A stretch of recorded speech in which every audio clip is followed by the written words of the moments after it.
F'Paċeville, il-lokalità miżewda b'attività minn filgħodu sa filgħaxija, tlesta xogħol ta' asfalt f'aktar minn 3 kilometri ta' toroq fosthom triq Sant'Uwistin, triq Paċeville, triq Dragonara, parti minn triq San George u x-xatt ta' San George.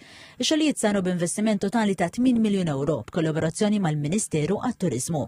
Il-Kap Eżekuttiv ta' Infrastructure Malta Stephen Lull qal li x-xogħol inkluda tqaxxir tal-asfalt eżistenti, manutenzjoni fuq it-tappieri tas-servizzi, tiswijiet tal-ispralli u l-katusja l-uħ tal-ilma tax-xita. Tqiedu wkoll saffi ġodda ta' asfalt u l-immarkar mill-ġdid tal-linji ta' triq. Fil-fatt dan ix-xogħol kollu ġewwa Paċa fil-Infrastructure Malta rnexxilha tagħmlu fi ftit iktar minn xahar biss iktar minn 3 kilometri ta' toroq illi ġew resurfaced mill-ġdid sabiex illum Paċeville issa għandu laqta ħafna iktar moderna li tixraq din iż-żona tant importanti għat-turiżmu ta' kwalità illi rridu naraw lejn pajjiżna.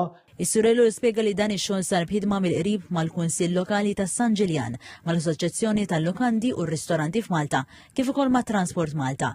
Temijiet li xogħol ta' Infrastructure Malta sar ukoll f'komunikazzjoni man-negozji tal-madwar biex jittesta bl-inqas inkonvenjent għalihom u għar-residenti.